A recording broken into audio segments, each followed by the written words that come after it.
Lepo pozdravljeni, dragi gledalke in gledalci. Letos mineva 10 let, odkar je bil v Novem mestu ustanovljen klub ljubiteljev psov K9. Njegovi člani se pridno ukvarjajo predvsem z šolanjem in vzgojo psov, kar pomeni, da zelo veliko vedo o njih. In del tega znanja bosta danes z nami delila Jana Graberski in Zoran Stanković. Lep pozdrav obema, ampak še posebej pa moram pozdraviti našo posebno gostjo Lacey, ki je prišla z njima. Pozdravljena, Lacey. Ja, tudi ti boš sodelovala. Prideš k meni, mi boš prišla pomagati, kaj ne? Zelo prijazna, tako pozdravljena, živjo, tako, ja, bo dobila svoj prostor. No, vidva sta nekako gonilni sili, Zoran, predsednik tega kluba, Jana, kot sem videla na spletu, tudi zelo aktivno, vse drugo, kar Zoran ne počne.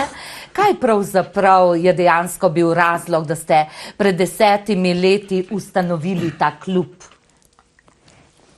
Bom jaz? Ja. Zoran je predsednik, pa dajmo njemu besedo. Je zelo zanimivo bilo, ne, da smo se glih pred tem, eno leto pred tem spoznala, tako da sem jaz takrat sploh prišel v te kinološke vode in sem jo tudi obiskoval v bistvu med treningi v bivšem društvu. Sama je imela 2 psa, ne, in sem nekako potem v vsej tej zgodbi, ko sem opazoval, ne, sem na koncu rekel, zakaj bi ti bila nekje, ko bi rekel, ne vem, samo inštruktor ali pa postranski član, ne, zakaj ne bi pa mi dva imela nekaj svojega, ne, in dejansko takrat imaš več svobode, lahko tiste svoje ideje, vizije bolj ustvarjaš in dejansko zaradi tega je pa bilo, ne.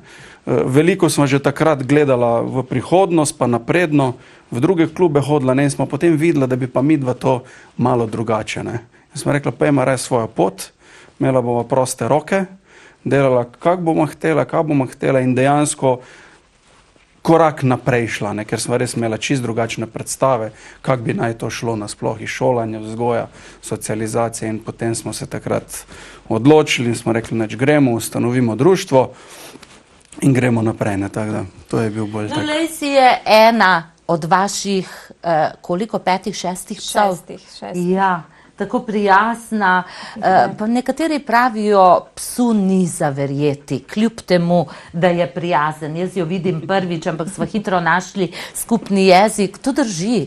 Je boljše ne zaupati psu?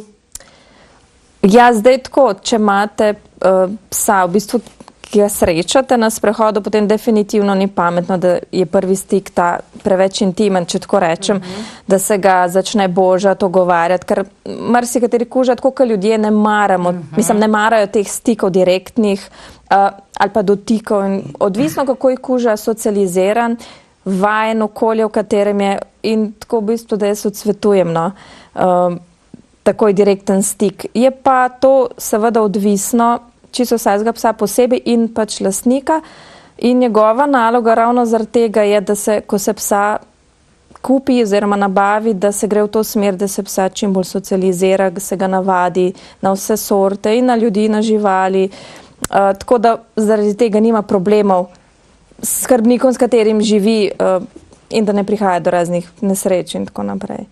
Rekli ste, ko se psa kupi. Tako. Mislim, da je tukaj tista prva najpomembnejša odločitev. Imel bi psa, imeli bi psa. Prvo, verjetno, kako se odločiti, kakšnega psa kupiti? Ja, tukaj bi jaz povedala, da je zelo pomembno, da se preden kupimo psa, dobro posvetujemo z vzrediteljem. Tukaj imamo, recimo se lahko obrnemo na Kinološko zvezo Slovenije, ki ima ogromno informacij o vzrediteljih, o pasmah, potem moramo vedeti, kakšen način življenja imamo oziroma kaj nam je všeč, ali bo kuža sam čez dan, koliko gibanja potrebuje, koliko smo stari v končni fazi, ne, recimo nekdo, ki je starejši, ne more tempa svojega psa ujeti, ne, če tako rečem. Potem v kakšnem okolju živimo, ne vem, je to stolpnica, je to hiša, so ljudje, ki nimajo radi pse okoli nas, ali so to majhni otroci, ali imamo okoli sebe pse, ki so, bom rekla, ne vem, večje pasme, nestrpni mogoče do drugih, slabo naučeni, socializirani, vse to je treba predvideti, preden kupimo psa, nabavimo ali vzamemo, kakorkoli posvojimo. Tako da je ogromno teh stvari, da se človek ne zaleti. Jaz svetujem vsakemu, da mogoče kakšno leto les premisli ali se obrne mogoče na nas, tudi tega imamo kar nekaj, da svetujemo res, da probamo najti pravo pasmo, ki odgovarja posamezniku ali pa družini. Torej, ne si izbirati psa, kako lepo dlako ima, pa lepe učke.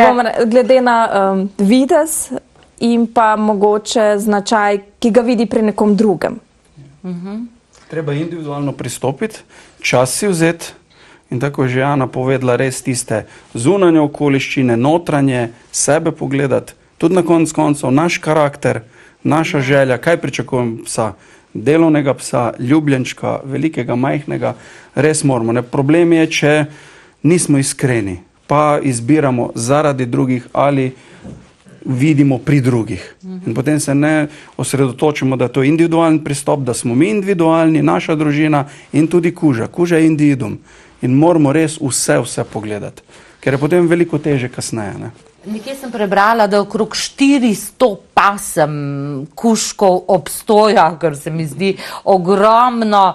Ja. Ampak je to res, da imajo različne pasme tudi različne karakterje? Absolutno.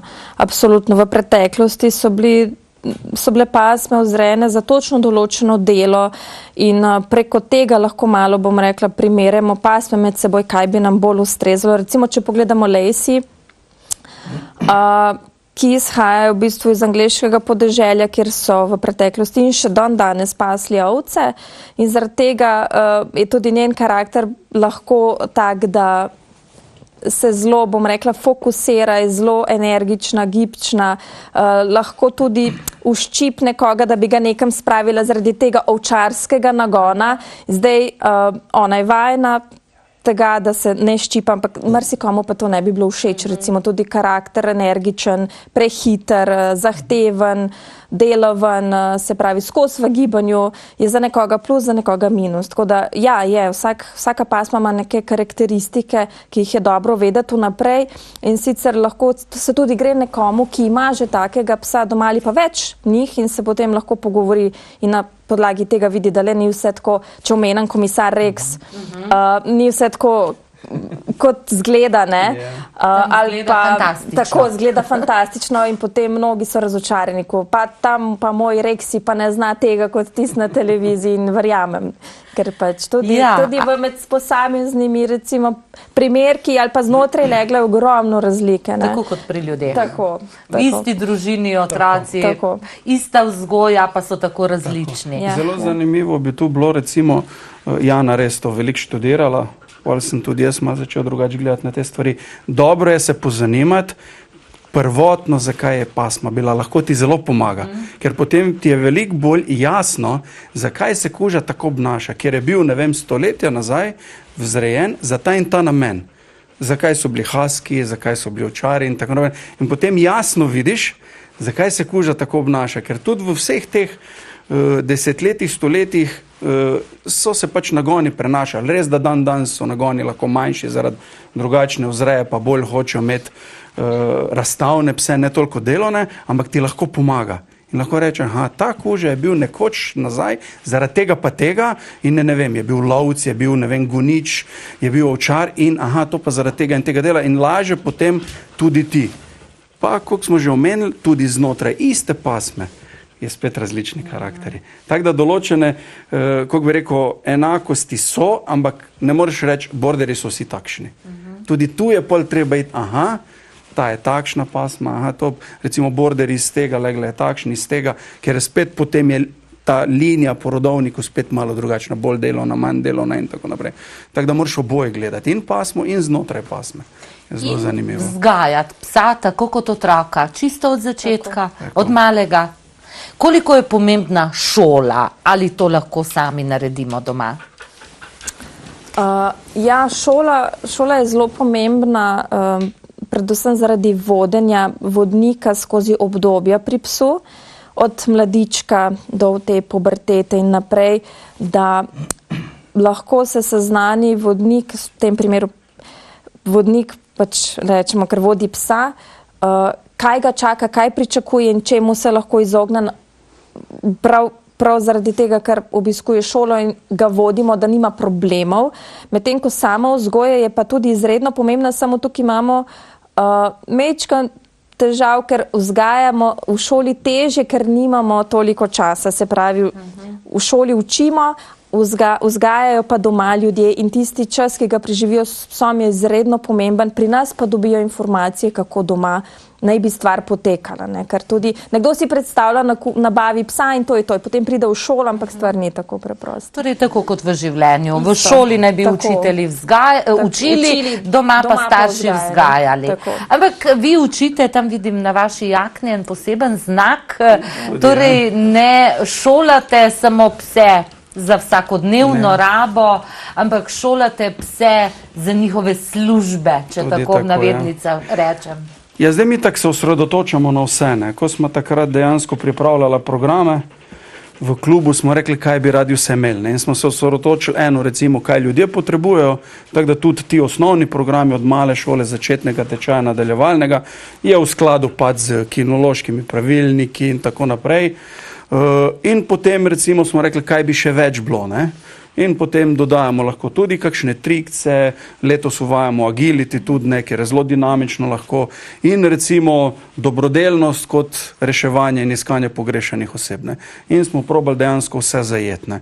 Tako da poleg teh osnovnih programov potem vsakmu damo možnost, da ko nekaj konča, če bi rad še nekaj več, da bi se ukvarjal naprej vsem in to vodeno, recimo jim ponudimo te, ne? In eno od teh recimo sekcij je tudi ta reševalna sekcija, ne? Tako da dejansko namensko, načrtno usposabljamo kužke in vodnike za reševanje. V naravi, v ruševinah, v lavinah, torej celotno paleto, ki je tu, ne? In pripravljamo tudi za izpite, so tudi v enotah naši člani regijskih, državnih, vse posodne, tako da dejansko tudi to delamo. Kaj pa vse, kako rečejo, vodnike, spremljevalce, invalidom, slepim in tako dalje, to se mi zdi tudi tako eno plemenito poslanstvo, ki ga pa opravlja.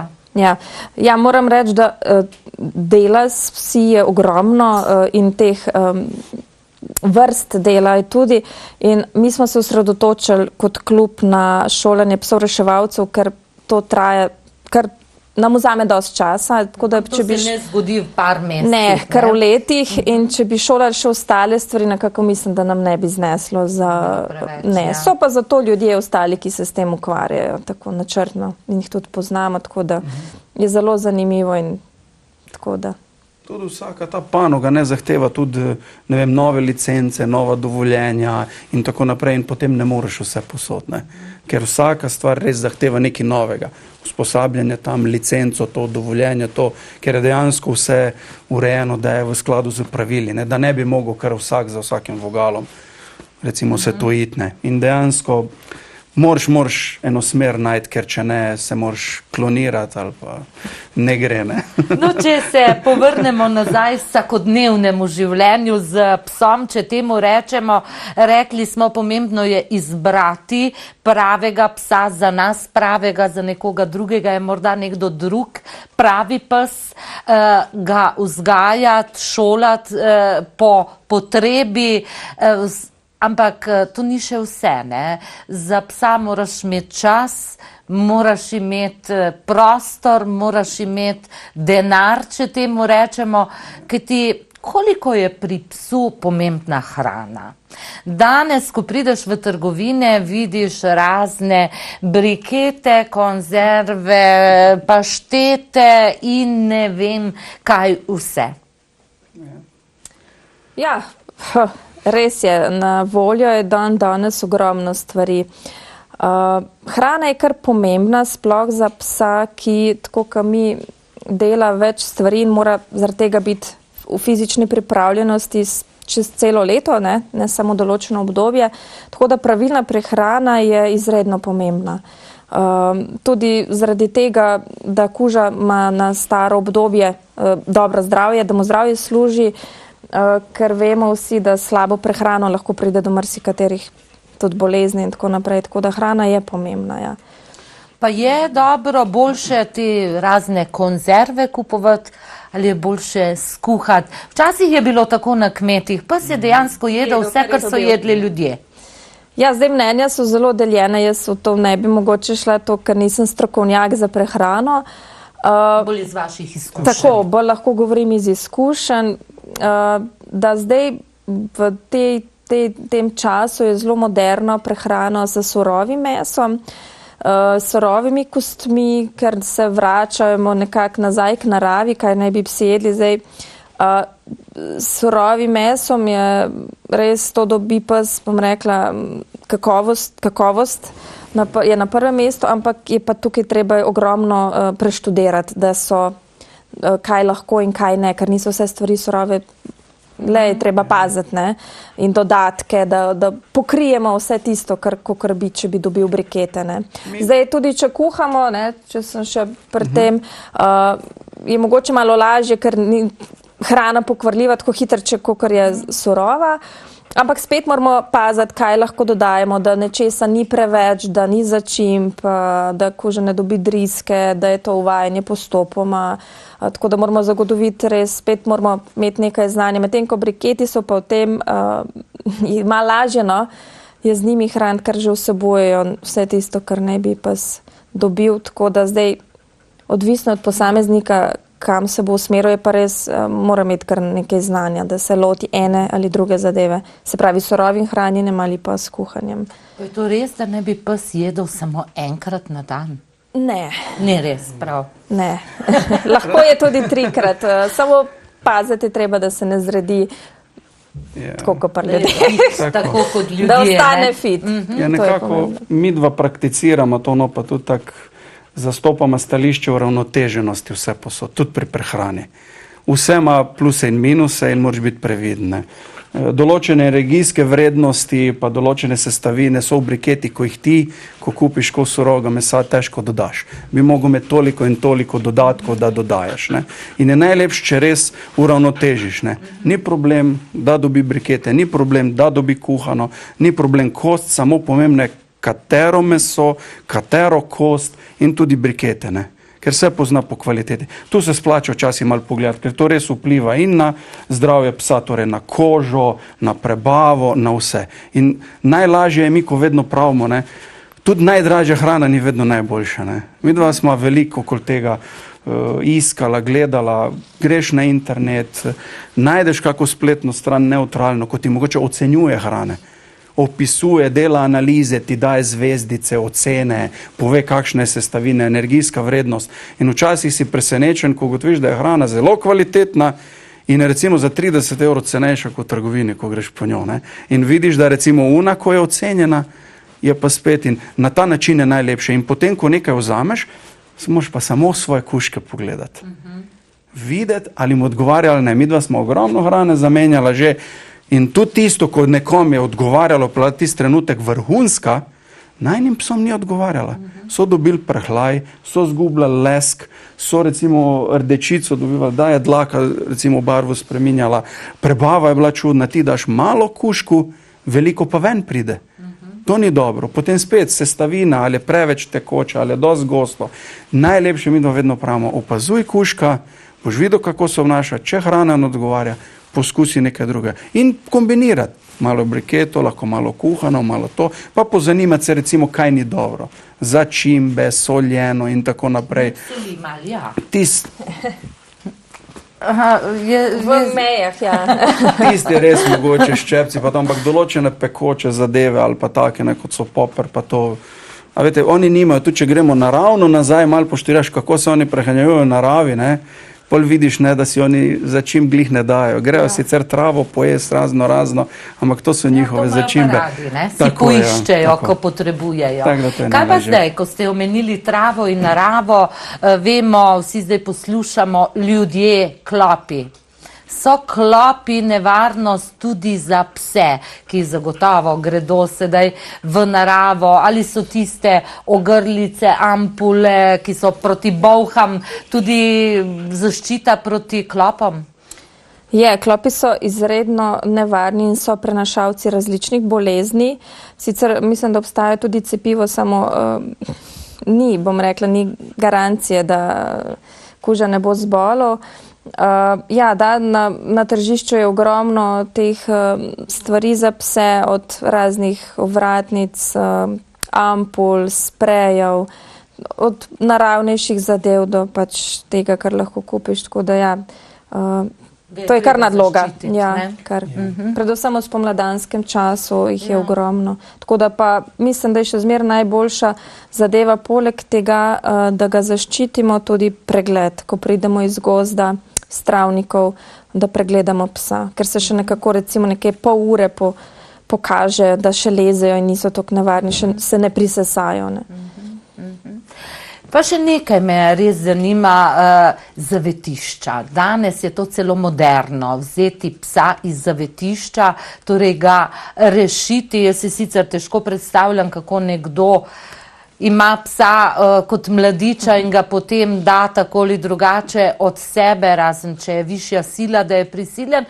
Ampak sem pa skeptična do tega, se lahko starejši pes navadi na novega lastnika. Mene bi bilo strah.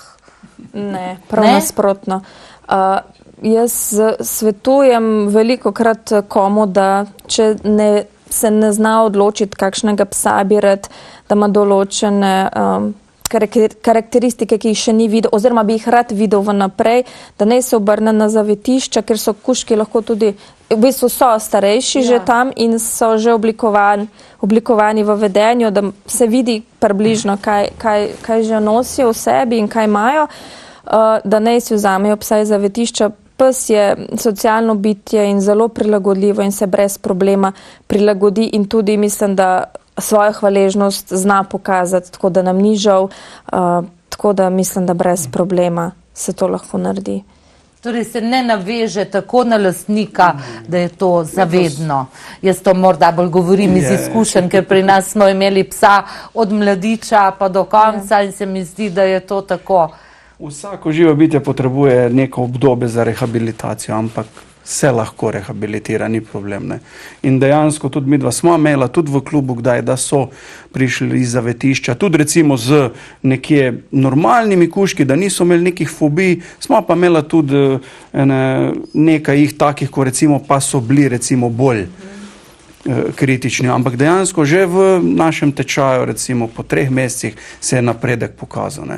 In res, tako je Jana že rekla, so hvaležni, včasih mogoče samo to, da smo spet mi kot novi lastniki, ker tega kužka, ker že vemo, da je prišel iz malo, težjih razmer, ga mogoče preveč pomelujemo ves čas. In tudi to ni dobro. Ker potem glih to lahko tudi negativno vpliva na kužka, ker če ga ti pomiluješ, se tudi on začne tako obnašati. In potem tudi iz tega lahko kakšne težave pridejo. In bi bilo dobro, da čez čas, da tudi on pozabi, da mi tudi ga pozabimo na to in da ga sprejmemo kot novega člana, da pozabimo, kar je bilo, ker bo potem tudi njegova samozavest rasla. Mi dva smo videli včasih res, kako to vpliva, da skozi ga ti gledaš z unimi očmi, pa bogi si cel življenja. In potem eventualno, ko kuža to preraste pri sebi, mi pa nismo prerastli, potem pa pride do tega, da je pa kuža recimo potem malo bolj dominanten ali kaj. Potem se pa čudimo, kako jaz mu nudim vsega po rokah nosim, ker je bogi, ampak tako potem kužki dojamejo. Potem tebe jemljajo kot šibkejši člen, ker ti ga skozi gledaš, kot da je bogi, on pa več ni. Tako da tudi tu je včasih to, moramo reči, ne tretiramo ga kot bogega cel življenje. Pomagajmo mu, ampak potem pa ga tretiramo kot normalnega in bo veliko tako. Člana družine. Veliko lažje. Vsakih toliko časa poslišimo v medijih, je pes napadel človeka, otroka, ne vem kaj, lastniki pravijo, pa vendar je bil tako miren, tako socializiran. Je možno, da se mu strga iz nekega razloga, ko to rečemo po domače? Mislim, da psi nič drugače ne reagirajo kot ljudje. samo ne znajo povedati, kdaj imajo recimo kakšne zadeve dost, kdaj jih boli glava, kdaj jim gre kaj na živce, se ne morejo umakniti. Veliko teh zadev bi lahko preprečili, če bi že vnaprej mečkan poštudirali in gledali psa, njegovo obnašanje in že iz tega bi lahko kakšno stvar preprečili. Recimo, ne vem, če vemo, da je kuža neobvladljiv v tem smislu, da nas ne posluša, pa ga imamo odpetega, pa gremo z njim na sprehod, se pravi, je že to zelo velika verjetnost, da se lahko nam stepe nekje z nekom, kaj jaz vem, potem, če kuža ni vajen spet recimo majhnih otrok, ki kričijo, ki pač tekajo in se pa ustraši in lahko zaradi tega naredi kaj pač, kar ne bi, če bi bil tega vajen in tako naprej. Velikokrat se mi zdi, da so ljudje preveč sproščeni, pa kar bo, pa pustijo pse, ali jih pa ne vem, še danes se zgodi, da jih spustijo ven iz domačega okolja, dvorišča in potem ti psi se prosto sprehajajo okoli. V bistvu neodgovorno se obnašajo in potem zvečer pač pridajo psi nazaj in se nihče ne sprašuje, kje so in kaj počnejo.